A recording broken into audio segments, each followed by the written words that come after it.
only way to achieve a just and lasting peace between Israelis and Palestinians. A speech that was almost as unbalanced as the anti-Israel resolution passed at the UN last week. So let's leave it alone. Well, a big day in politics. On the phone with us right now is Karen Travers, ABC News correspondent from Washington. Good morning, Karen.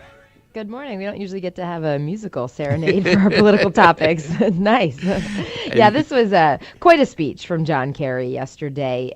It was billed as John Kerry's final public address, laying out a vision, an outline of a peace plan. But, you know, it was very striking. This was a stunning public rebuke of Israel from a top American official, one that we don't normally see. And what struck us here is that it sounded more like something that's reserved for private conversations. You know, the frustrations in the Obama administration recently have clearly reached a boiling point when it comes to Israel. But there's still diplomatic ways of talking about that. Well, yesterday, John Kerry seemed to toss that diplomatic playbook out the window and launch some really tough criticisms about Israel's approach to the peace process, the two-state solution, the settlements, and also just their views on democratic values in general. Before moving on to the substance of the issue, Karen, why this public rebuke? Why this avenue for raising what is clearly a disagreement between the Obama administration and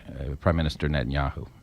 That vote last week at the UN seemed to be what has pushed everything to this boiling point right now. The U.S. abstaining from that vote last week in the UN, condemning the Israeli settlements and getting a lot of heat from Israel, Donald Trump weighing in, also criticizing the Obama administration. So this started as a defense of that. I mean, John Kerry jumped right into it, which was pretty remarkable right from the start. And he said that the United States voted in accordance with our values, just as previous administrations have done, and really saying that that vote was about preserving a two-state solution, which the administration thinks is the only way to achieve a just and lasting peace. But Kerry says that right now is in jeopardy, and that's because of the Israeli posture.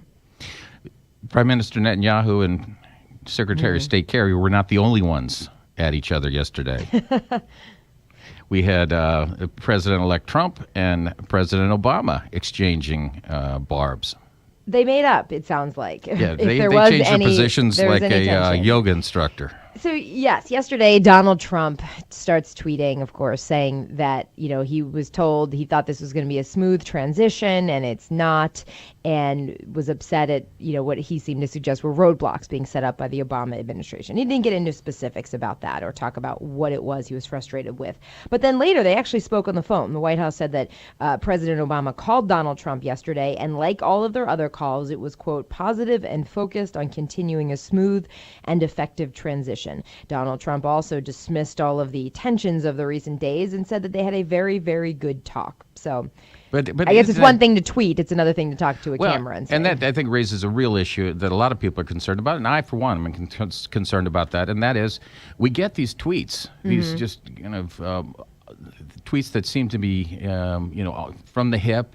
And then it's, well, don't worry about it. But you know, tweeting matters when you're the president of the United States. So is this the way the administration's going to run? I mean, I think all indications are it will, because there hasn't been a period where we've seen somebody rein in the Twitter account or, you know, quiet things down on that. That is his preferred method of communication. Yesterday, he took questions from the press, but that was his first really extensive remarks since Election Day, which is well over a month and a half ago. But we, of course, see him tweeting every day. But I think it is notable, like you say, that there's one thing tweeted in the morning, but when actually pressed on it later by reporters, he says they had a very, very good talk. You know, unwilling to go as far as he did on Twitter when he's actually speaking to the camera. Is he speaking to two different audiences when he does this? I think the Twitter audience is one, but when he hits the TV or the radio, it's another thing? I think that's a part of it. I think definitely, you know, his supporters are seeing the tweet, but not necessarily seeing a 9 o'clock or whatever evening press conference from Florida, especially during a holiday week. So it's knowing how you can tailor a message in 140 characters and get it out there to millions, as opposed to trying to do it through an interview or something like that. I think that's probably right. And the news today is that the U.S. retaliation against Russia is to be announced, at least part of it, or some discussion of it. The public part, for sure. We're going to hear likely the steps that would be taken against Russia would be economic sanctions and some type of diplomatic sanctions, diplomatic measures. We do not expect any discussion about covert actions taken by U.S. intelligence agencies. No surprise. But that is something that the president has talked about, that there could be that type of response, but we just won't get the details of it. This is not the conclusion of the broad review that the president had asked for after the election. That's still ongoing, and we expect that will be released sometime next month.